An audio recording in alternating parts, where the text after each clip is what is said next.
Olá pessoal, faz tempo que eu não apareço por aqui, hein? Eu sei disso, tô devendo vídeos pra vocês. A vida anda aquela loucura de sempre, que eu já nem justifico mais, porque vocês devem me achar uma tratante. Vocês sabem que quando dá, eu venho aqui, eu gravo. E agora, esperando Leozinho nascer, estamos muito felizes com a chegada do nosso baby. Antes que o Léo nasça, vou terminar para vocês aquela série da Jornada do Herói, que a gente começou lá com o primeiro passo da jornada e hoje eu resumi em um vídeo os 3 últimos passos da jornada que marcam justamente o terceiro e último ato da história, o encerramento da história, aquele momento em que a gente tem que tomar alguns cuidados para fechar todos os pontos que a gente abriu, amarrar todas as pontas soltas, deixar o leitor fechar o seu livro com aquela sensação de um ciclo se fechou, que história legal, me sinto satisfeito. Como é que a gente consegue aproveitar esse final da história para dar essa sensação de satisfação para o seu leitor? Existem alguns cuidados a se tomar e a gente vai falar sobre isso nesse vídeo. Então, apenas recapitulando, se você não assistiu aos primeiros vídeos da Jornada do Herói, eu recomendo a vocês que assistam. Todos eles estão aqui no meu canal e tem uma playlist chamada Jornada do Herói. Eu vou lembrar para vocês os primeiros 9 passos, hoje a gente vai falar dos passos 10, 11 e 12. O primeiro passo da jornada e o primeiro vídeo dessa playlist é o mundo comum, quando você apresenta o mundo em que o seu personagem se encontra no início da história, de onde ele vem, quem ele é, antes de passar por toda a transformação. O segundo passo é o chamado à aventura, seguido do terceiro, que é uma recusa do chamado. Normalmente ele reluta, ele hesita em aceitar, embarcar em algo novo. Aí vem o quarto passo, que é o encontro com o mentor, quando ele recebe conselhos, ou uma palavra sábia, um presente, alguma coisa que o impulsiona e ajuda para que ele aceite essa grande aventura. Aí vem o quinto passo, que é a travessia do primeiro limiar, quando ele põe ali a pontinha do pé na água da piscina, quando ele resolve embarcar no mundo especial, sair da zona de conforto dele e de fato embarcar naquela aventura. E uma vez espiando pela fresta do mundo especial, dando o primeiro passo lá dentro, é o sexto passo, que ele já encontra os primeiros testes, aliados, inimigos, e ele lida com tudo isso. O sétimo passo, eu vou ver minha cola, não sei de cor. A aproximação da caverna oculta, quando ele começa a chegar perto do objetivo dele dentro desse mundo especial.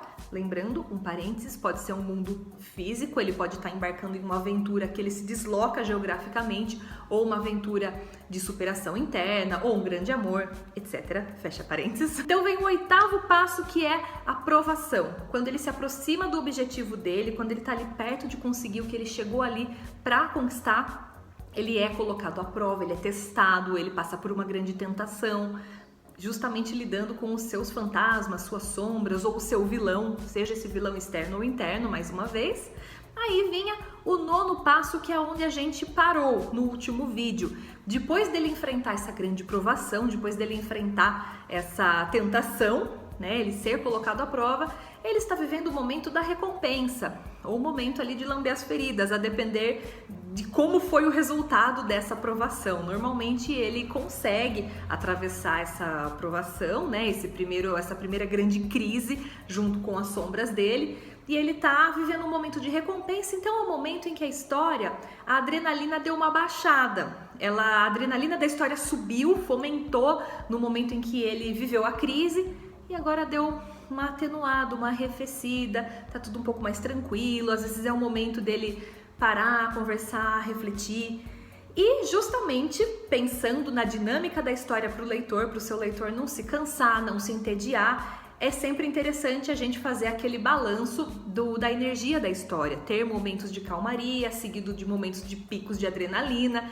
Então o 10º passo, ele é um passo em que a gente vai colocar uma pitadinha de adrenalina. E o nome desse 10º passo é o caminho de volta. Seu personagem, ele entrou no mundo especial, passou por tudo que ele tinha que viver lá dentro. Aparentemente ele sente que já alcançou o objetivo, já vim aqui, já cumpri o que eu vim para cumprir, já terminei o que eu tinha para fazer, é hora de voltar para casa. Ou não, ou talvez seja a hora de tomar uma decisão. E agora eu volto para casa ou eu fico aqui onde eu tô? E agora, eu sigo para um novo caminho? O amor que eu conquistei aqui, eu levo esse amor comigo ou eu fico aqui com esse grande amor? É um momento de tomada de decisão, é um momento de reflexão e, ao mesmo tempo, como eu disse, a gente precisa daquela pitada de adrenalina para que a história não fique tanto tempo parada. Então, é um momento em que esse caminho, literalmente, de volta para casa, se ele estiver retornando, ou esse momento de tomada de decisão, ele vai acabar enfrentando alguns obstáculos para que tornem tudo mais interessante. Então é aquele último perigo que ele vai enfrentar, o último momento em que vai parecer que, poxa, eu achei que estava tudo resolvido, mas de repente parece que tudo está perdido de novo antes que as coisas se resolvam para o caminho que você escolheu para sua história. Pode ser que você dê um final feliz para o seu herói, pode ser que você dê um final triste, um final de reflexão, vamos falar nisso daqui a pouco. Então ele ainda vai enfrentar um último grande desafio. Lembrando sempre que quando a gente fala em último grande desafio, a gente pode estar falando de uma grande sequência de luta contra um vilão, ou a gente pode estar falando de uma escolha muito difícil que ele tem a fazer. Os dois servem para representar esse papel na história. Então é o momento de novamente ele enfrentar suas sombras dentro dele, fora dele, como quer que seja ele colocado em risco real de vida, com uma arma na cabeça dele, esteja ele correndo aquele risco de voltar tudo para trás, voltar a ser quem ele era antes e deixar para trás todas as lições. Qual que é a diferença do passo 8 para esse passo 10? O passo 8 era o momento da crise, o momento em que a sombra está em sua potência máxima e ele precisa enfrentá-la. Esse passo 10, ainda existe a sombra, pode ser o vilão que ressurgiu mais forte, pode ser alguém que veio querer vingança da morte do vilão, se é que o vilão morreu no passo 8, pode ser o amor dele foi sequestrado, pode ser vários fatores, por decisão do herói ou por forças circunstanciais, que estão dando um novo rumo para a história, um novo objetivo, e é nessa decisão, é nesse novo rumo da história, nessa virada final antes do desfecho, que todas as lições que o seu herói aprendeu vão ser colocadas à prova. Se ele tinha que aprender a ser mais humilde, será que ele vai conseguir exercer essa humildade? Se ele tinha que aprender a ser menos egoísta, será que ele vai abrir mão de alguma coisa e cooperar? Se ele tinha que superar um trauma, superar um medo, será que ele vai respirar fundo e enfrentar esse medo, tomar aquela decisão? Então, é mais ou menos esse o objetivo dessa etapa da história. E a ideia desse retorno, desse caminho de volta para casa, não precisa ser necessariamente ele pegar, comprar um ticket de ônibus, eu esqueci a palavra, gente, abrindo um parênteses, memória de grávida e pensamento de grávida é muito embaralhado, então eu provavelmente vou falar um monte de palavra trocada aqui, vocês não reparem, vocês relevem e avisem nos comentários para eu deixar um alerta nas legendas, tá? Esse retorno, ele é muito mais do que comprar uma passagem de ônibus e voltar geograficamente para a minha casa. Ele normalmente representa o seu personagem voltar às circunstâncias iniciais da história, ele precisa voltar a ser quem ele era, ele não tem mais aquele papel de herói a cumprir, ou tem na hora de enfrentar esse grande perigo, mas é o momento dele encarar de volta aquela vida comum dele voltar a ser quem ele era e nesse momento provar se as lições foram aprendidas. E quando é que as lições vão ser colocadas à prova? Quando ele viver esse último grande embate consigo mesmo, com o vilão, com um grande amor, etc. Esse caminho de volta para casa e os obstáculos que vão aparecer nesse caminho, que é o passo 10, né? Ele tá muito ligado ao passo 11, que é chamado de ressurreição, que é, digamos, a purificação do seu herói depois de sobreviver a esse grande embate, a essa última grande provação que ele precisa enfrentar. E esse sim é o clímax da história, da ressurreição, é quando o seu leitor vai arrepiar, vai rir, vai chorar, depende do estilo da sua história. É quando a emoção é aflorada em todos os sentidos, porque como todos os aprendizados do seu herói estão sendo colocados à prova, é um momento muito propício para você colocar um sacrifício. Às vezes ele sacrifica a própria vida em nome de quem ama, se é isso que está ligado à função, missão original do aprendizado dele. Ele pode, às vezes no começo do livro ele era muito ligado a dinheiro e no final ele abre mão do dinheiro para salvar quem ele ama, é alguma coisa muito significativa. Ou pode ser simplesmente a decisão de deixar de lado um comportamento, um pensamento, uma linha de raciocínio errada e resolver ficar com um grande amor, ou por amor deixar livre a pessoa que ele ama. Depende muito de qual é o caminho que você deu para sua história, qual é a mensagem, qual é o propósito e a lição que o seu personagem, o seu herói tinha a aprender. Então, essa ressurreição, ela é o pós-superação final. E toda essa sequência, ela pode ser desde uma longa sequência de acontecimentos, de luta, um tiroteio numa história faroeste, uma grande briga final, seguida de vários momentos em que parece que tudo está perdido, parece que tudo está resolvido e depois volta a ficar perdido, como pode ser apenas um lampejo de consciência, um momento de reflexão, uma conversa, algo que faz esse despertar do eu sei o que eu preciso fazer, eu sei, o antigo eu não faria isso, agora o novo eu é isso que esse novo eu vai fazer. Então, quem é o novo eu do seu personagem? Em quem ele se transformou? Do que ele se livrou e o que ele adquiriu de novo? É essa pessoa nova que precisa agora salvar alguém, salvar a si mesmo, salvar a nação, a sua cidade. É alguma atitude heróica desse novo eu, algo que ele deixa para trás, algo que ele aprende, algo que ele abraça, algo que ele admite, algo que ele assume. Comparando mais uma vez esses passos 8 e 11. O 8 que é a aprovação e o 11 que é a ressurreição. Vamos imaginar, na nossa jornada do herói do dia a dia, uma pessoa que fuma e resolve tentar largar o cigarro. Essa é a sua jornada do herói. Você está tentando largar o cigarro e sempre vão haver provações. Então, quando você senta no barzinho com os amigos tomar uma cerveja, alguém começa a fumar do seu lado, e aí, tá servido? Você respira fundo e fala, não, cara, obrigado. Vamos dizer que esse não obrigado, esse primeiro não obrigado, ele é uma provação que você venceu. Então ele seria o passo 8 e logo em seguida vem a recompensa, você comemora, você fica feliz, você conta pro seu cônjuge, companheiro, olha, me ofereceram um cigarro, hoje eu consegui recusar, é aquela alegria, mas isso por si só significa que você é um ex-fumante, que você abandonou o cigarro de vez? Nem sempre, porque às vezes lá na frente virá a crise de abstinência, o momento mais forte em que, vamos dizer, o cigarro que aparentemente estava vencido, ele ressurge mais forte do que nunca, ou você enfrenta um grande problema em que normalmente era o cigarro que te consolava e é nesse momento que você finalmente põe à prova, mostra para si mesmo e para o mundo, olha só, tá provado que eu não vou mais cair na armadilha do cigarro. Mais ou menos isso, usando um exemplo do dia a dia para você entender o que seria essa diferença entre os dois momentos de provação. É nessa hora que na sua vida você escolheria o que realmente importa. Se o fato de você fumar está te afastando da sua família, por exemplo, você escolhe o que é mais importante para mim, minha família ou o cigarro, o meu conforto de estar fumando ou o bem-estar do que quer que esteja sendo afetado por isso. Então, esse passo 10/11, esse caminho de volta, os obstáculos que o seu herói enfrenta, a forma como ele enfrenta, dizem muito sobre o que ele aprendeu e o que agora passou a ser importante para ele. De repente, antes ele não valorizava a amizade, agora ele valoriza, as ações dele devem mostrar isso.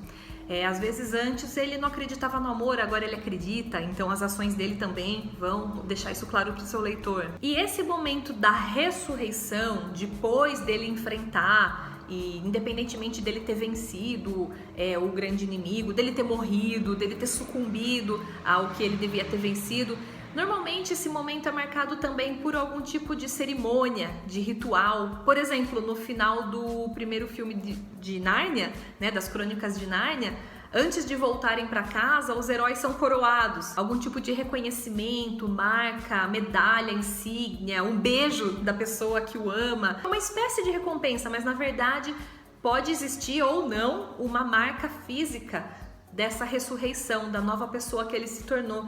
E essa mudança, ela pode estar interna ou ela pode estar externada, em uma cicatriz, em uma tatuagem, se ele salvou uma tribo indígena, eles vêm e pintam no corpo dele o símbolo que para aquela tribo apenas os grandes heróis recebem, enfim, esse tipo de coisa. Ele pode incorporar essa mudança fisicamente de alguma forma. É o momento em que a história pergunta: o seu herói realmente aprendeu? O herói realmente se transformou? Ele realmente mudou? Algo coloca ele à prova e, dependendo da forma como ele reage a isso, é a resposta. O livro A Jornada do Escritor, do Christopher Vogler, traz muitos exemplos de ressurreição, de formas de você fazer esse arremate e tipos de embates possíveis do seu herói, a depender da história que você está criando ou do gênero. E tem uma frase desse livro que eu gosto muito, eu vou ler aqui para vocês. O verdadeiro tesouro de uma viagem não são as lembranças, mas uma mudança interna duradoura e aquilo que se aprende. Isso vale tanto para nós quanto para o nosso personagem também. Vamos pensar como exemplo um filme que está muito em alta, que é o Rei Leão. Eu acho que dificilmente alguém aqui ainda não assistiu ou o desenho ou a live action. Se você não tiver assistido e não quiser spoiler, pule os próximos segundos desse vídeo só para... de repente eu não te contar algo que você não quer saber. Por exemplo, o caminho de volta do Simba. Ele faz literalmente um caminho de volta. Nala é a personagem que funciona como um arauto, o arquétipo do arauto que anuncia para ele que algo tá errado no reino que ele deixou para trás, que o Scar devastou as terras do reino. E é ela quem vem dar esse clique para ele: você tem que voltar, você tem que voltar. É um segundo chamado aventura, a aventura do retorno, e o Simba recusa, ele não quer voltar. É o Rafiki depois que vai vir fazer com que ele reflita, com que ele recupere a memória do pai, a mensagem do pai, e faça literalmente esse caminho de volta para casa. Só que o retorno dele à Pedra do Reino, efetivamente, ele tem que superar as hienas, ele tem que superar o tio Scar, ele tem que vencer, e ele tem que vencer a si mesmo, porque ele ainda tem muitos sentimentos, muitos medos, ele ainda se sente culpado pela morte do pai. Então é um momento que esse caminho de volta não é somente chegar de volta à Pedra do Reino, ele precisa assumir o seu lugar como rei. Esse é o retorno que ele precisa cumprir.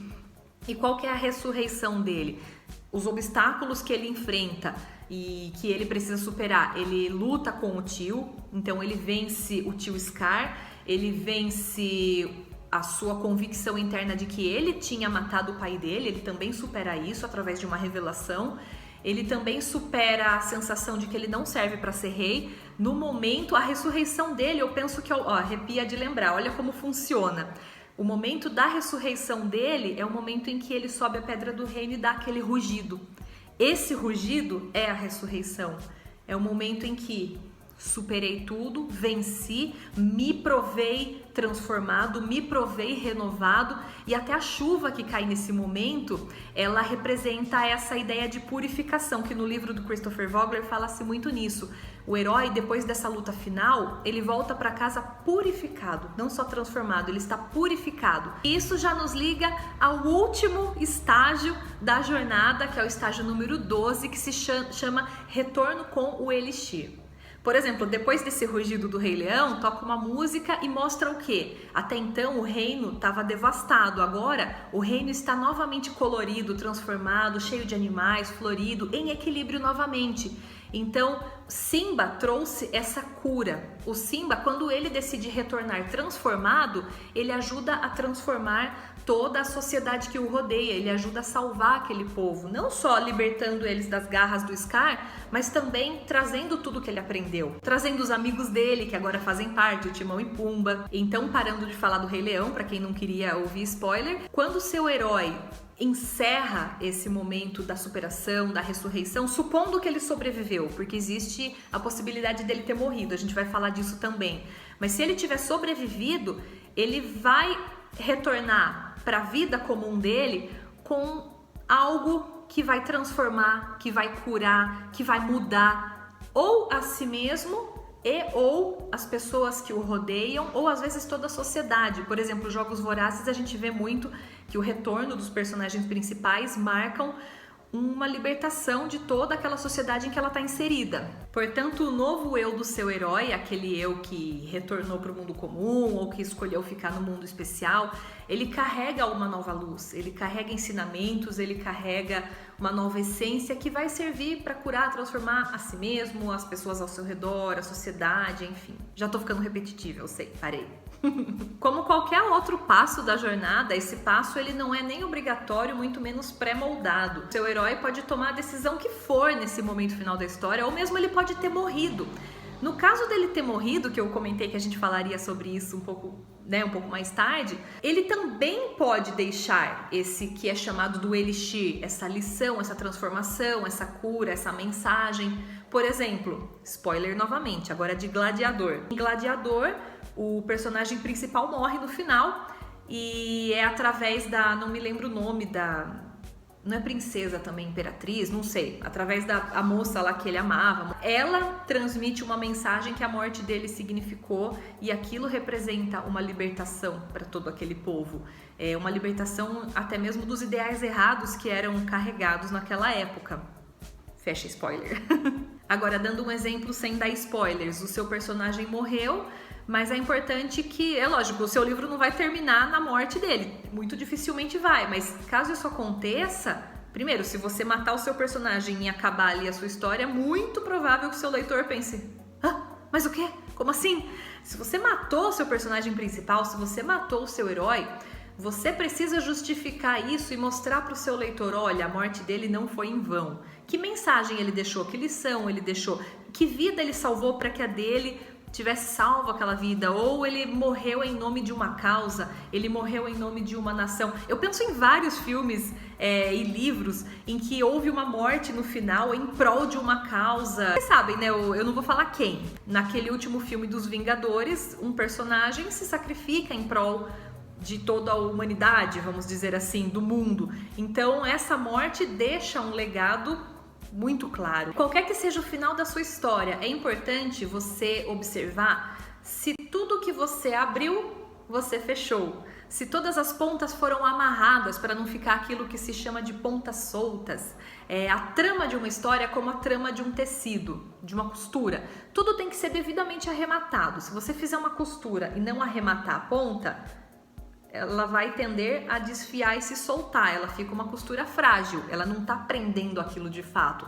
Então, se você arremata não somente as questões do seu personagem principal, isso é muito importante, mas também as questões dos secundários que você eventualmente tenha aberto, aí sim é que o seu leitor, você fechando tudo isso, o seu leitor vai se sentir satisfeito com a sensação de que os ciclos se fecharam, de que ele terminou uma história e ela realmente acabou. A pior coisa é você terminar um filme ou uma história e ficar com a sensação de: o quê?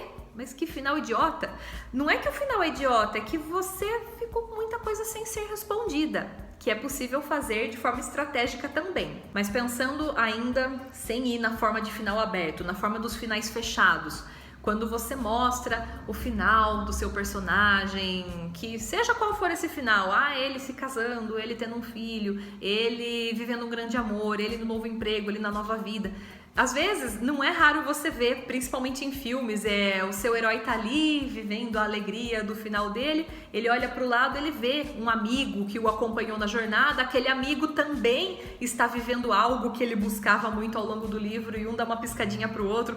É um jeito de sutilmente mostrar pro leitor, no caso pro espectador, que aquela questão daquele personagem também foi superada. Vamos supor que o seu herói tem um melhor amigo que tinha muito medo, muito trauma de água. E no final da história, eles estão todos celebrando em um churrasco, celebrando um aniversário, sei lá, e aparece esse amigo vindo correndo e dando um pulo na piscina. Pronto, você mostra de alguma forma. Tá um exemplo bobo, mas para vocês entenderem que não precisa escrever todo um capítulo sobre o encerramento do personagem secundário. Você pode sutilmente mostrar como ele também resolveu as suas próprias questões. Ele ou eles, todas as que você abriu, né? Você que escolhe quantas questões vai abrir. Abriu, tem que fechar. E esse é o momento da história em que mais do que nunca vale a regra do mostre, não conte, show, don't tell. Muito mais poderoso do que um narrador falando: e então fulano aprendeu que o amor era a verdadeira força que regia a sua vida. Fim. E então o seu grande amigo que tinha medo de aranhas passou a ter uma aranha de estimação. Enfim, isso é muito forçado, é muito frio. O seu leitor não quer ouvir do narrador o que aconteceu, ele quer ver um exemplo real do seu personagem. Então, em vez do narrador contar que ele passou a ter uma aranha de estimação, mostra ele chegando, e aí, cara, tudo bem? Com uma aranha aqui no ombro. Aí o herói fala, pô, cara, tem uma aranha no seu ombro. Ah, não, eu sei, essa aqui é minha amiga nova. Isso é uma forma do mostrar e não contar. Não, eu tô com os melhores exemplos hoje, né, gente? Me desculpem. Depois que eu termino os exemplos, eu falo, gente, que exemplo bobo. Mas às vezes os mais simples são os que mais ajudam a entender, né? Então, beleza. Agora, é possível deixar um final aberto sem mostrar se ele casou ou não, se ele foi feliz ou não? É possível. Você pode deixar um final aberto desde que você tome a seguinte preocupação. De você deixar uma proposta para o seu leitor, de refletir sobre uma pergunta, sobre alguma questão que aquele livro abordou. É como se você provocasse o seu leitor, você o provoca a pensar sobre aquilo. Então, depois que ele fecha a página do livro, ele sabe que não só naquele momento, mas talvez por muitos dias, ele vai continuar pensando a respeito daquilo que você ofereceu para ele refletir a respeito. Esse final aberto, ele é mais do que o seu herói decidiu fazer, como ficou a vida do seu herói, e sim o que aquela questão realmente representa. É difícil dar exemplos porque são tantos os tipos de história. Só tome o cuidado de não deixar a sensação de pontas abertas. Lembrando sempre de deixar uma pitadinha de surpresa no seu final. Algum detalhe inesperado, alguma coisa que vai fazer o seu leitor falar, ai, que bonitinho, nossa, não esperava por isso. Não precisa ser um final totalmente inesperado. Às vezes, quando dizem que o final do livro é surpreendente, não é porque o final é totalmente inesperado, porque aconteceu tudo que o leitor não esperava. Às vezes é um detalhe que vai fazer toda a diferença. E se você achar que é muita informação para você dar esse arremate na sua história, você pode sempre apelar para o epílogo. Você pode criar um epílogo para sua história, contando tantos anos depois, tantos meses depois, algum arrematezinho que faltou, que você achava que, aqui até o final dessa história eu consigo encerrar desse jeito, mas eu gostaria de mostrar para o meu leitor que depois de tanto tempo, às vezes é algum encerramento, algum detalhe que não vai caber você mencionar naquele momento. Você gostaria de pôr uma passagem de tempo para justificar essa narrativa, você pode se apropriar do epílogo para falar disso, e temos também um vídeo aqui no canal sobre prólogo e epílogo, se você quiser assistir. Bom, pessoal, de forma extremamente resumida, esses são então os 12 passos da jornada do herói. Como eu sempre digo, eu recomendo muito a leitura do livro A Jornada do Escritor, do Christopher Vogler, que é riquíssimo em exemplos, em situações, em gêneros de história. Então ele dá muitos exemplos bacanas e um deles com certeza vai se adequar àquilo que você está trabalhando, porque uma história é completamente diferente da outra. Para uma história cabe usar todos os 12 passos perfeitamente, para outra você pula vários desses passos, e é isso que torna aquela história única, é isso que torna aquela história ainda melhor. É aquilo que eu sempre digo, a gente precisa conhecer para decidir se usa ou não e como usa ou não. Eu espero de coração ter ajudado vocês. Se tiverem alguma dúvida, quiserem compartilhar algum exemplo, compartilhar alguma coisa aqui nos comentários, fiquem super à vontade. Aqui é uma comunidade em que a gente se ajuda acima de tudo. E obrigada a todos que acompanharam até aqui. Logo, logo eu volto com mais vídeos sobre Jornada do Herói ou sobre outros temas de literários. Sugiram também nos comentários para eu saber as principais dúvidas e o que vocês gostariam de ver aqui no canal. Um beijo e até mais!